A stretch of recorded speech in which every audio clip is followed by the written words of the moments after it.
Kash Patel is literally just a guy who has done and said anything to lie for Donald Trump. This is a person who has lied in front of Congress multiple times, has lied in front of Congress. If Kash Patel gets confirmed, I will be absolutely shocked, because you can't. If you confirm Kash Patel, you're basically saying Congress doesn't exist anymore and they have no authority to do anything. I think as a former federal prosecutor and a public defender who defended a lot of these types of cases, what you need to show is whether or not the FBI and government agents were using undercover operatives and informants on the day of January 6th. Because if you can show that, you know they've been out. Hang on. But the paperwork shows having run informants, that's a 6-month buildup. Minimum. Right. Minimum. It's not like they just dropped them into the Proud Boys and said, hey, go, don't disrupt, please.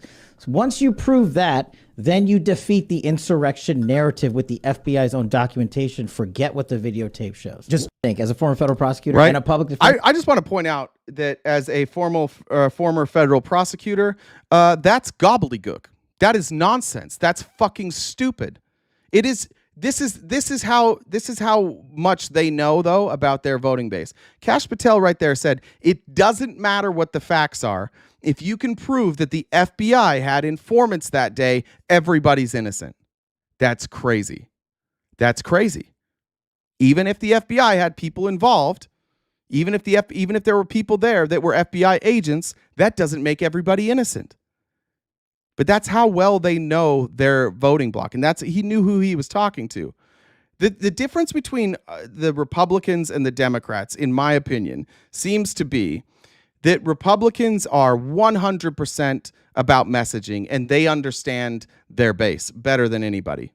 And they understand that no matter what accusations are lobbed at them, if you can give them an out, if there's an out, they'll take it. You guys could all hate me. I got to bring Hoodie up because Hoodie said nice things to me. We might do Kash Patel tomorrow, but sorry. Hoodie was nice to me, so he got unbanned. Don't get rebanned. I've not had restrictions on my account for months. I'm not banned. I think you were blocked. I just know that because I had to unblock you to message you. That's why. Yeah, exactly, and I appreciate that. So, I'm going to take you back to the issue with the plot to unalive the governor of Whitmer. What is it? Whitmer, yeah. Okay. Right. So when you look at specifically the FBI and how they ran their covert intel within the group, right? It was found that the I don't know what you call them, operatives, right? Were actually the ones that were running the narrative to actually do the said thing. So they were the You're talking about the Wolverine Watchmen? Is that what you're talking about? Yeah, right. Yeah. And so I think that it's one thing to infiltrate a group, but it's another thing to then push a narrative to get somebody to do something, right? I think that's where I'm not sure what you're saying right now, to be honest.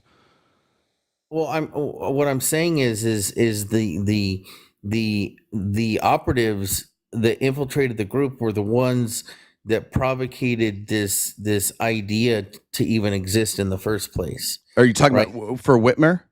Yeah.